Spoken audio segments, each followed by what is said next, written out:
Level 989.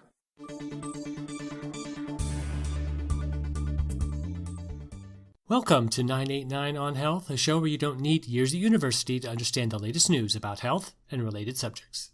An important announcement for our listeners. This podcast is intended to be an informal tool for laymen and practitioners alike to hear our viewpoints on health and wellness.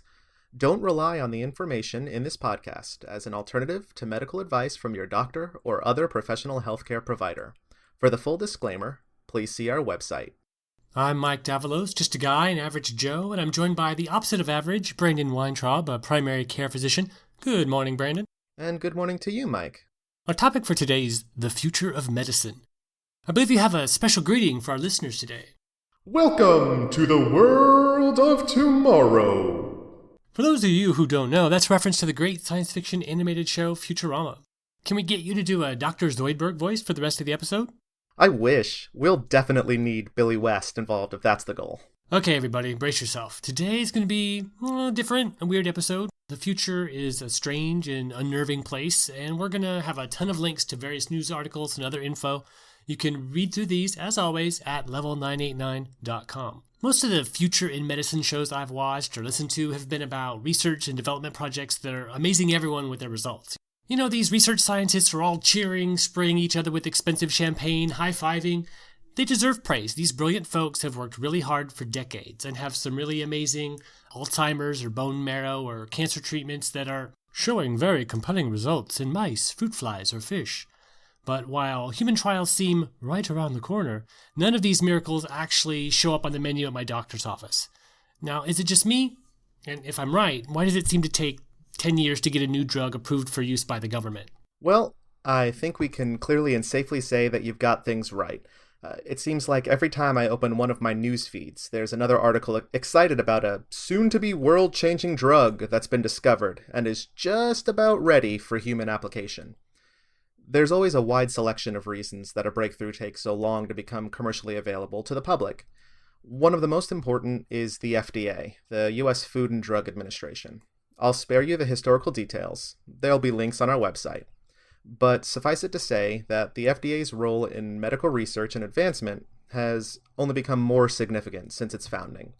In order to keep mislabeled or dangerous products away from consumers, the FDA does its best to apply strict rules and regulation to a wide variety of products, medical technology and pharmaceuticals included. The process to get a drug approved for clinical trials on humans is designed to be a bit arduous and meant to be extremely rigorous, to ensure as much safety as possible to the populace at large. So if the FDA was dissolved tonight, by tomorrow there'd be 100 new and amazing drugs on the market, right? Because I remember hearing about weight loss drugs, cancer cures, brain implants being developed that just seem to have disappeared. Well, not exactly. FDA regulation isn't the only reason a medical breakthrough takes so long to become available.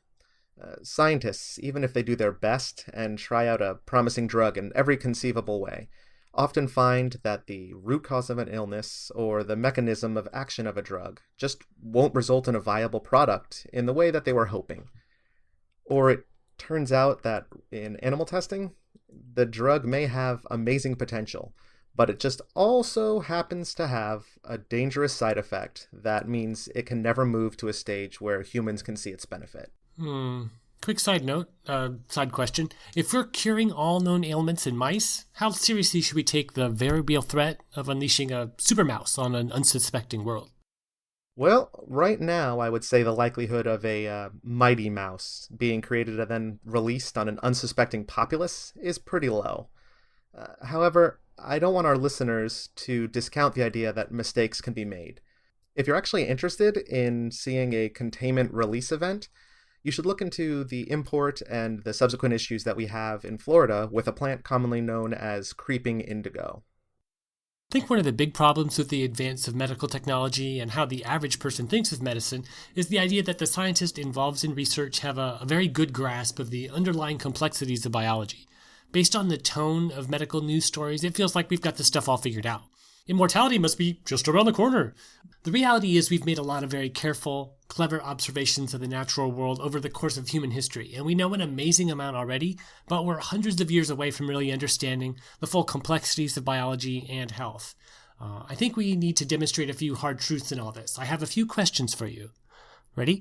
As ready as I can be to make broad, overarching, general statements demonstrating my mastery and understanding of an impossibly complex topic.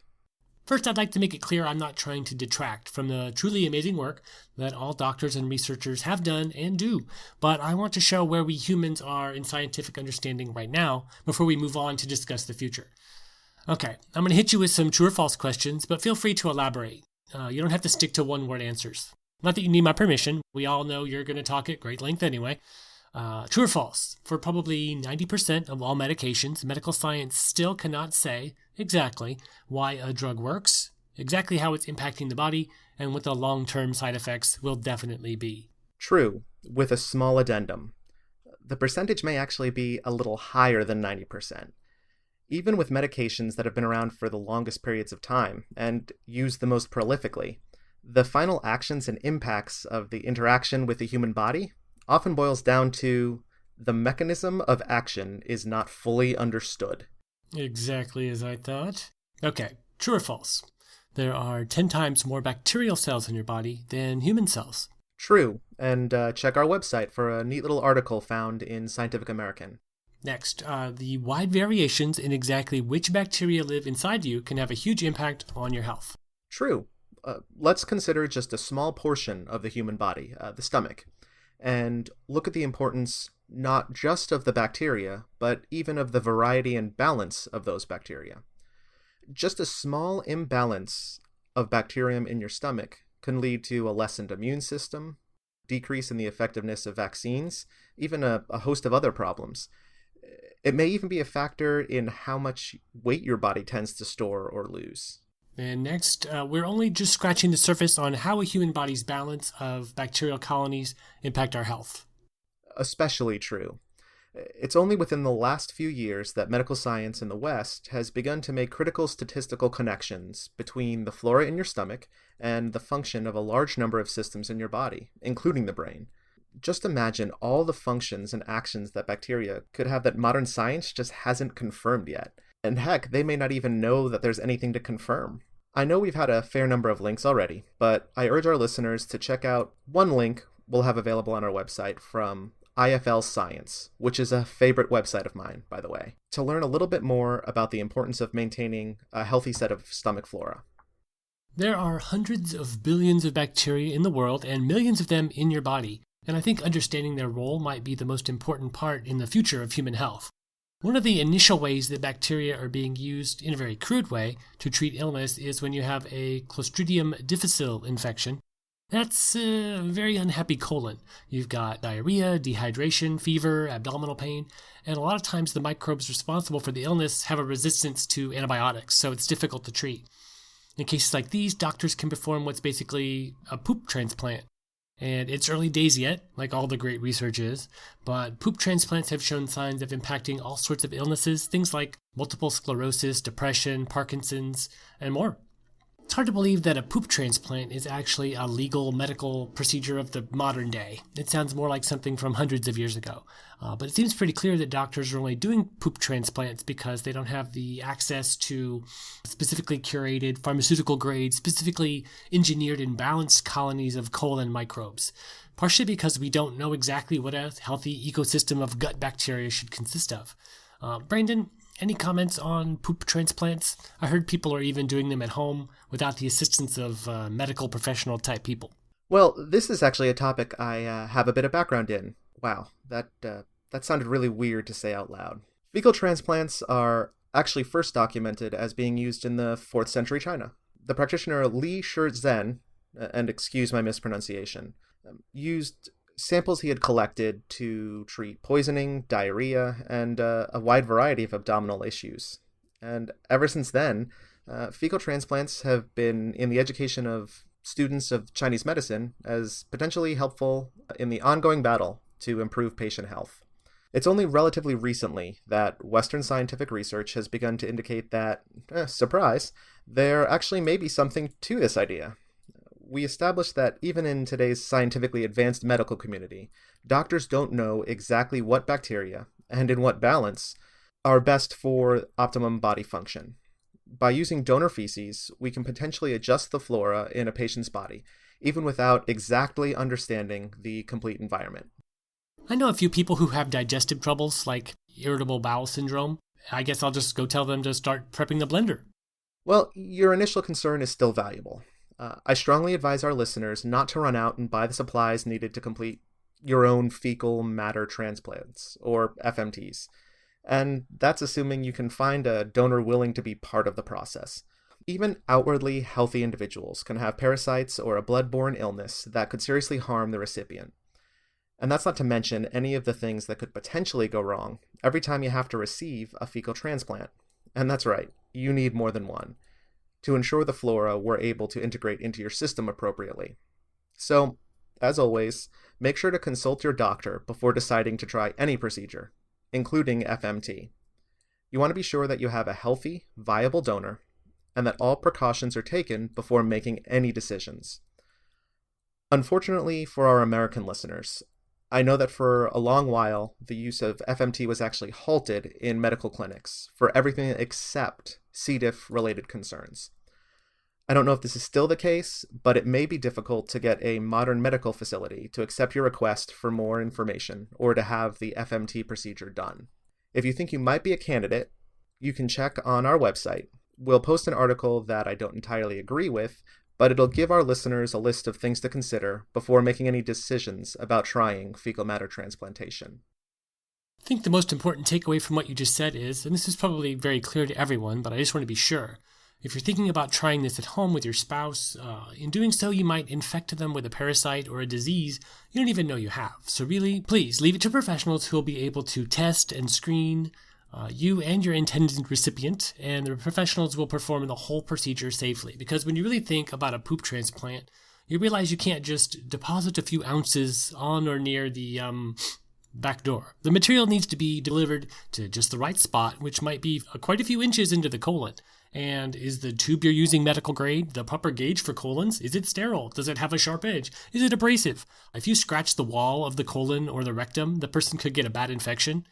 And second, what are you going to use to prepare your mixture? The same blender you use for fruit smoothies? And what if it has some funky fruit mold in it right now that you're not aware of? And how would that blender ever be clean enough to eat out of again? Just leave it to the professionals. Am I right? I know I just repeated what you just said. You're right, and it never hurts to clarify or reinforce important information. Cool. According to the CDC, the top deadly diseases are things like heart disease, stroke, Alzheimer's, diabetes. And while we know a lot about environmental concerns, risk factors, statistical models that indicate increased dangers for any or all of these based on age, sex, race, body mass index, we still can't say precisely why you do or do not get a disease. As an example, your twin brother or sister, who's exactly like you in virtually every way, let's say they get diabetes and cancer, despite the fact that they eat right, they exercise, they do everything with good health in mind. While you are a 300-pound couch potato, you don't get diabetes or cancer. You outlive your healthy twin. You shouldn't, but you do. There's just so much complexity to exactly how biology works, we still can't precisely explain this sort of incident. Sorry, that was supposed to be another true or false question. That's okay. I'm still okay with saying true. What you've described is one of the essential things to understand when considering any aspect of any medical system. No matter how advanced things may seem, or how statistically likely something may be, the human body is so complex that complete understanding is still well outside the grasp of any physician. It is one of the things that drew me initially to Chinese medicine. When applied optimally, it takes into account each patient's individual and unique biological state. To add some more complexity, there's something in our cells, our genes. There are these little details, teeny switches that have been turned on or off that are telling your cells how to behave.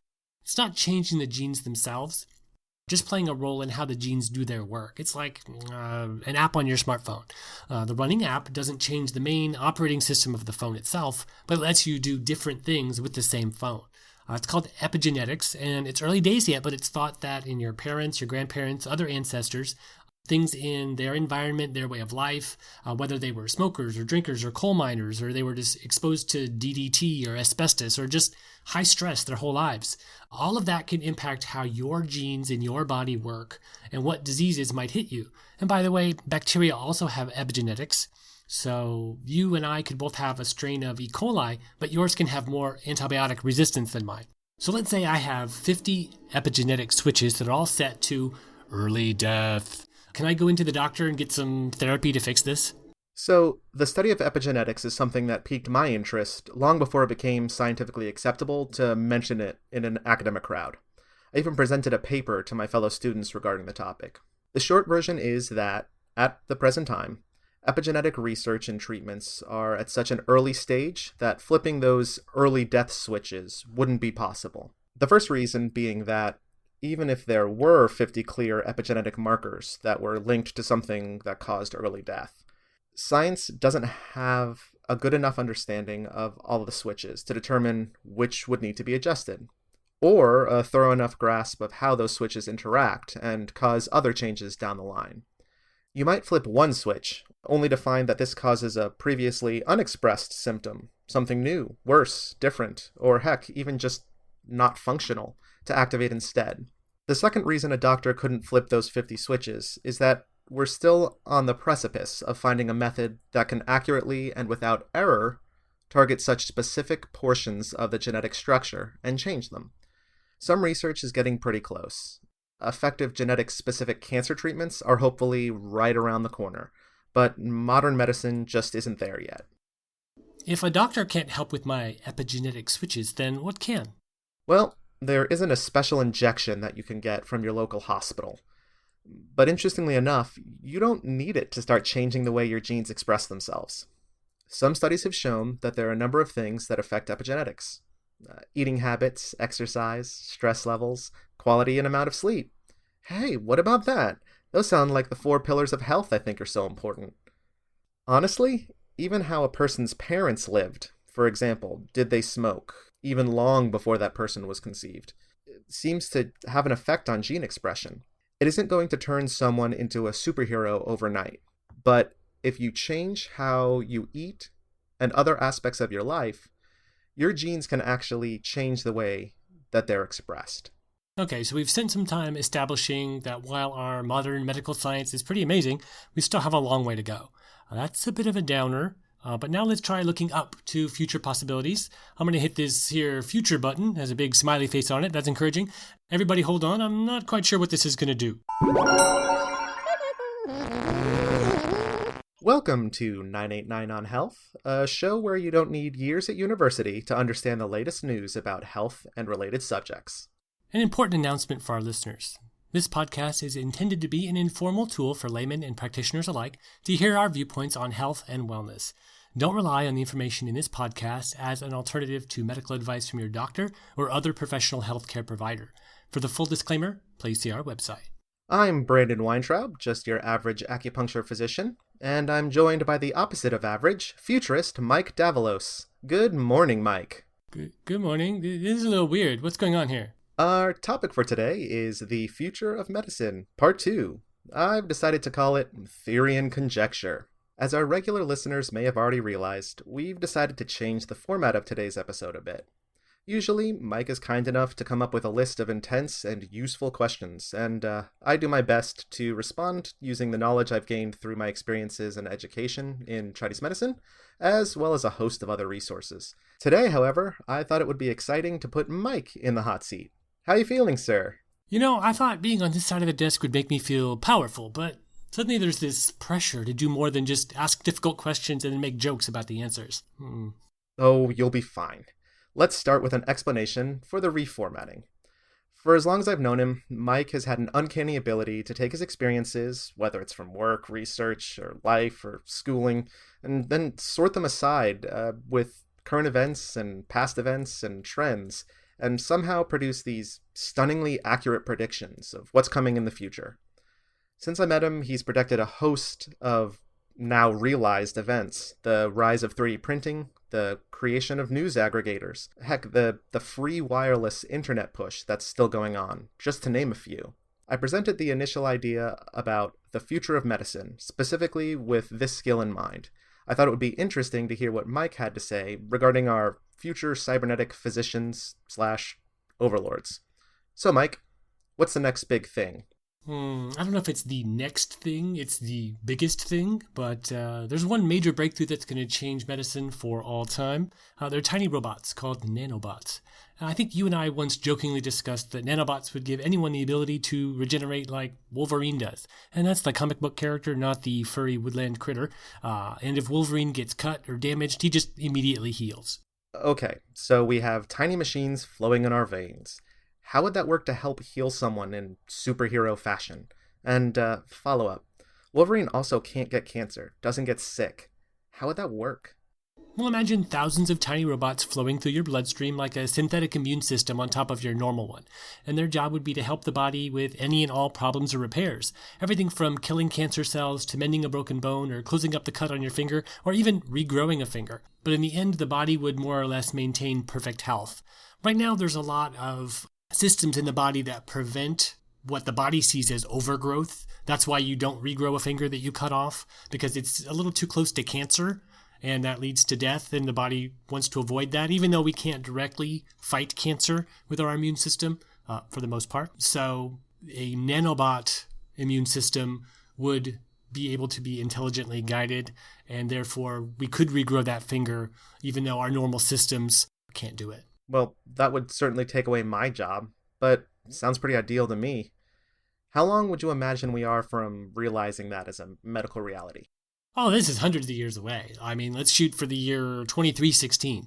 Even forgetting how difficult it would be to design and build the tiny robots, and power them and communicate with them, we'd have to completely understand our biology in order to do more good than harm in trying to keep the body in tip-top shape.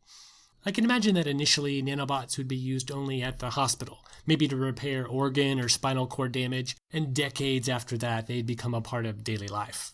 I'm inclined to agree.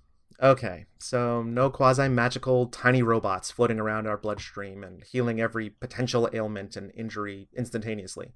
For a while. We're stuck with physicians the way they are now. Can you think of any problem that might be solvable in a more immediate way?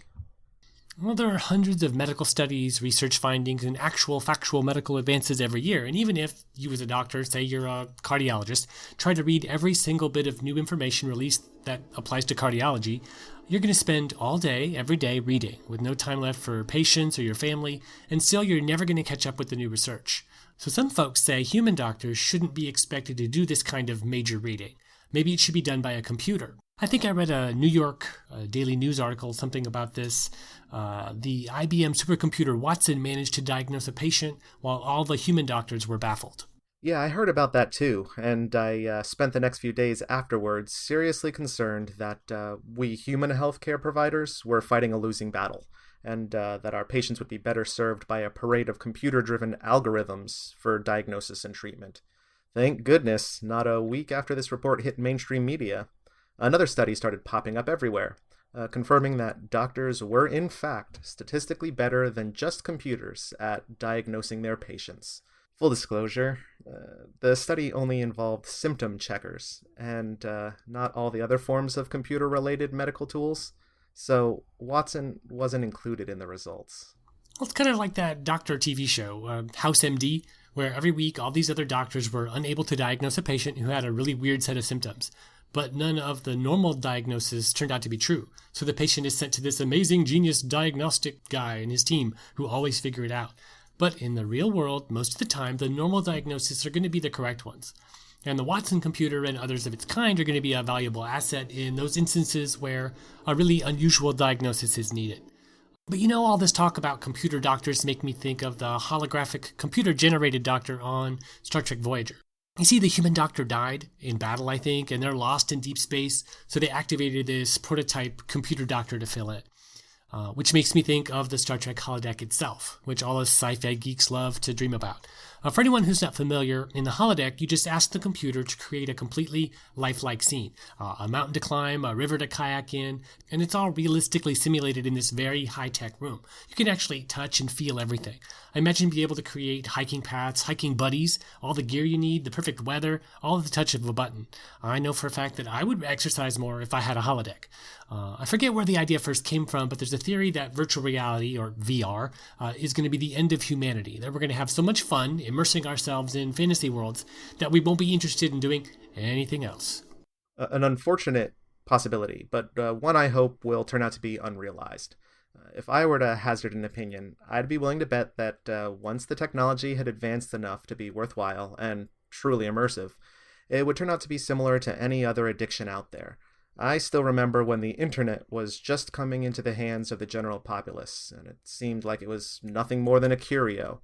And now there are people labeled as addicted to the internet, in much the same way as I would imagine people might become immersed in a virtual reality. Well, what virtual reality has to do with the future of human health might not be obvious, but as VR becomes an increasing part of human experience, the physical body becomes less important. Also, as impossibly complex as it sounds at first, it would actually be far simpler to plug into the brain directly and simulate all sensory inputs than it would to build a magical chamber where you can touch and feel objects that are being projected with light and force fields. And that's what happens in the Star Trek holodeck. At first, it seems like it would be an immense job to simulate all of our inputs.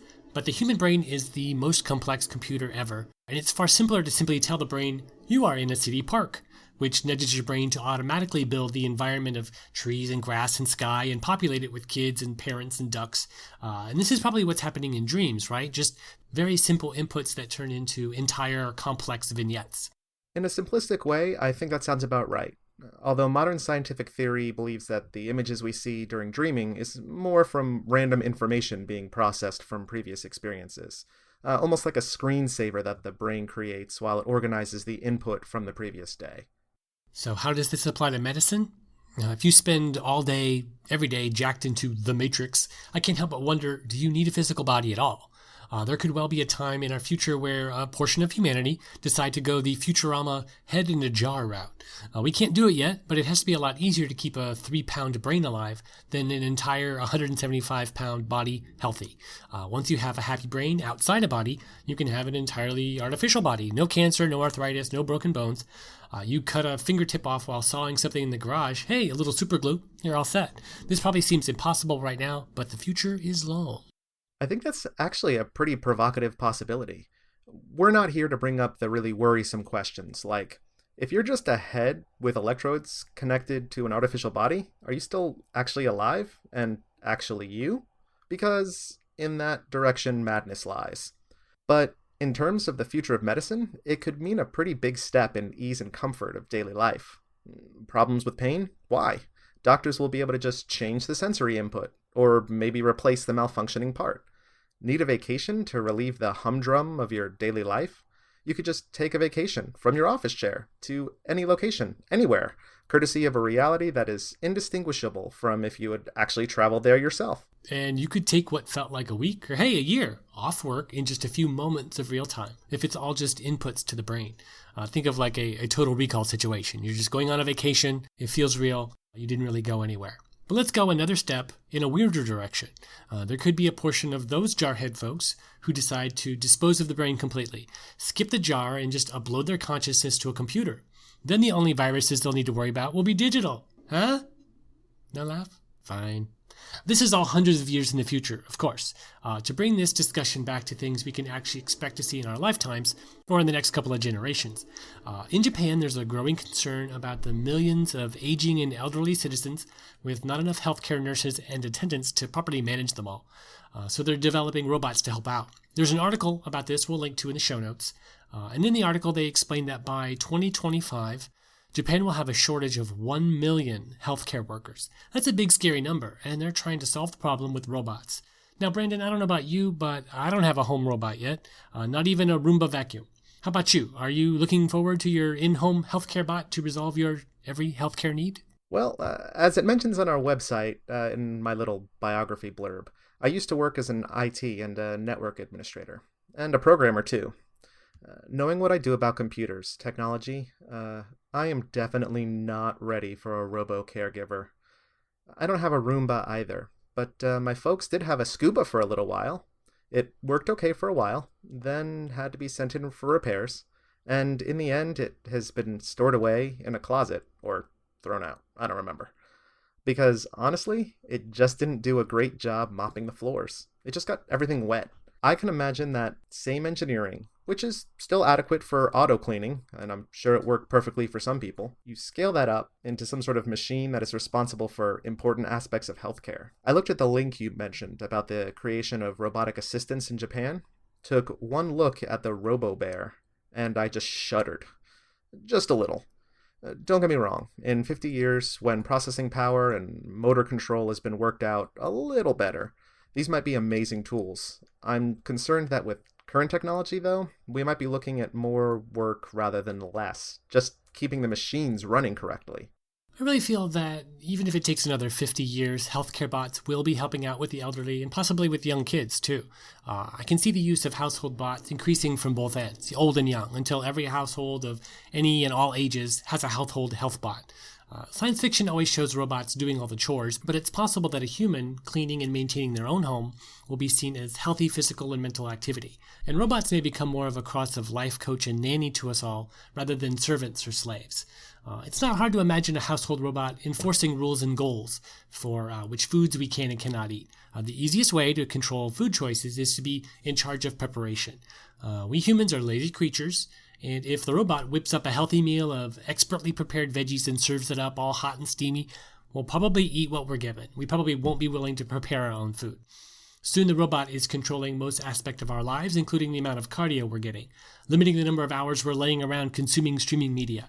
We may even have to earn entertainment credits by exercising, and if we don't finish our 3-hour workout today, we only earn partial entertainment credit, and so our next eagerly anticipated episode of our favorite TV show might get cut off in the middle.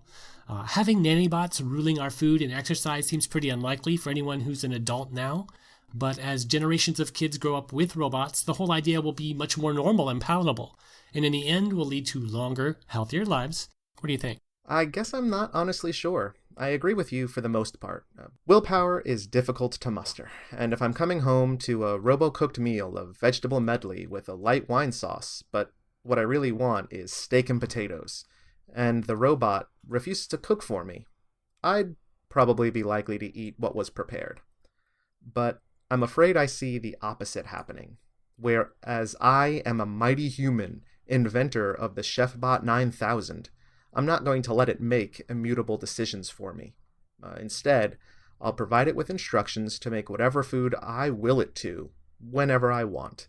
So even if I set my Foodmotron for healthy stomach bacteria with a side of ideal weight maintenance, if I get home after a long day and suddenly feel an urge for Death by Chocolate for dinner, I might actually be more inclined to follow that bad impulse. After all, I'm not doing the extra work. The unfeeling machine is. Maybe, though, we'll be able to find a happy medium, where when I order deep-fried onion rings with spicy dipping sauce, the robotic assistant will formulate the healthiest possible method of making that dish, and provide me with the healthy alternatives that might satiate my desire while still helping me maintain my overall health. I suppose only time will tell. So, Mike, is there anything else you want to mention before we wrap it up? Well, first, I think you're right about our bad impulses, and if we want steak and dessert, we're probably going to find a way to get it. But I foresee a lot of incentives to help keep such bad behavior to a minimum. We see taxes making cigarettes a lot more expensive now than in the past, but people still smoke. So I can imagine the unhealthy food surcharge adding a hefty fee to our naughty choices. Maybe a $20 steak is suddenly $60, and there could be additional insurance and prescription fees you're hit with for bad behavior. And maybe healthcare providers are required by insurance companies to withhold your next nanobot rejuvenation treatment until you demonstrate better behaviors for at least 6 months. This kind of thing won't happen in every country, but it's going to be difficult to argue with the vastly increased health and lifespans of the countries that follow this kind of approach. I think in the end, our choices are going to be a lot more controlled and guided in the future, but we're all going to be happier and healthier in the end. That's all the time we have for today. These are short episodes that provide a brief overview of very complex topics. Everything we say is for entertainment and educational purposes only. Licensed healthcare professionals should advise you and be aware of changes you make to any aspect of your healthcare. Every person's needs are different. The links to references we've made about news articles, medical studies, or other materials can be found at level989.com/health, along with our contact information and the complete Don't Take Medical Advice from Podcasts disclaimer. Thanks for listening, and now go health yourself.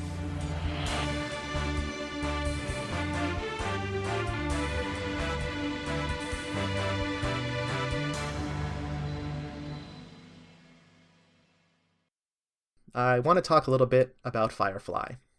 I know you're aware of the show, but for our listeners, basically it's a science fiction show about a futuristic bunch of cowboys.